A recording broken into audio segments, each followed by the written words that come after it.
Alright, I'm going to try to make the most clear and concise video. Gabapentinoids, what are they? Well, they're drugs that are derivatives of gabapentin or baclofen. Obviously, gabapentin, whatever. These drugs have the um, mechanism of being uh, either or both of these a GABA B agonist and a voltage gated calcium ion channel blocker. All right, voltage gated calcium ion channel blockers don't directly affect the inhibitory transmitter GABA, but blocking of the calcium channel causes fuck. This is all. I don't know if it makes the impulses, nerve impulses, like or something about wider, more action potential, less action potential, whatever. But I know GABA B. That's what baclofen mostly affects, and phenibut and fluorophenibut are pretty much just baclofen with modifications to them.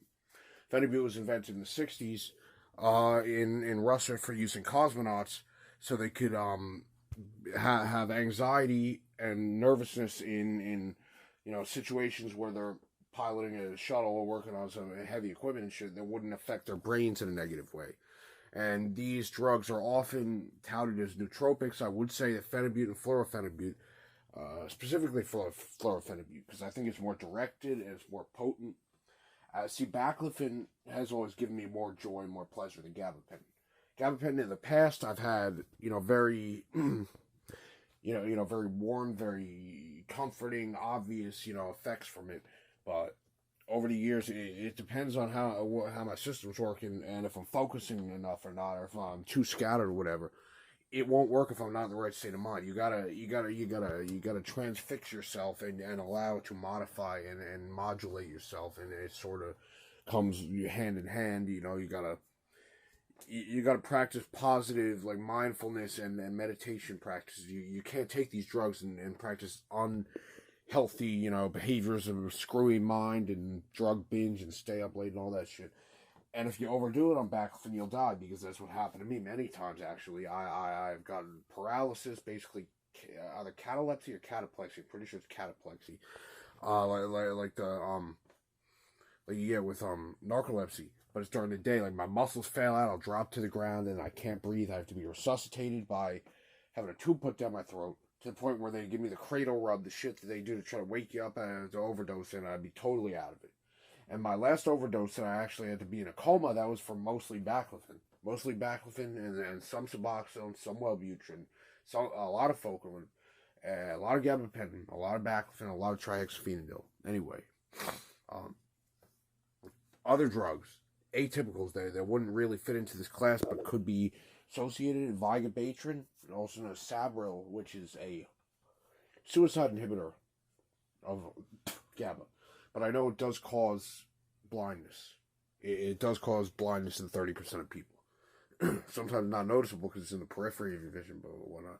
Anyway, phenibut doses range from, I'd say, effective dose after getting your system out of tolerance, maybe 500 milligrams every 2 days, or 250 milligrams twice a day, every day, or fluorophenibut, 200 milligrams twice a day. But then it builds up in your system and you don't need to take it for a few days. They're very effective for anxiety, very effective for mood, very effective for depression, very effective for people with anxiety disorders and mood disorders. And I saw in doctors, they said, oh, this is unfounded shit on the internet. You got my head not good, treating this with that. No, if you have terrible fucking anxiety, you can't live and you can't function, you need medicine. And most doctors will not give people benzos nowadays. They'll give you some second, third line of fucking off-label shit. Seroquel, Haldol, fucking Vistaril, Atarax, Buspar. I mean, this shit is like made for an additive adjuvant. Once you're already on a benzo, you take these extra drugs. See, the way it's supposed to be is doctors treat anxiety if it's very severe, so need be benzos. But nowadays they're just skipping over that. They're avoiding it. They're avoiding them like the plague, and this is why the need for phenibut, baclofen, and gabapentin prescriptions from a doctor for cocaine addiction, for anxiety, for fucking nerve pain. Shit, I mean, gabapentin and baclofen combo is great. That's why I'm taking fluorophenibut, which is mostly GABA B agonist, more like baclofen is why I'm taking gabapentin to modify it. And if you can tell then that I'm much more lucid and much more able to structure my words into sentences that that convey information relative in an understandable fashion for conveyance of information in order to help people with their minds. I think, and you're probably like, oh, you're just overdoing it. You're just showing off now, trying to be pseudo smart or too smart boy, soy boy. I'm just like, blargo, hypnol, slippity bip. It doesn't matter. Get my starship. See you next time.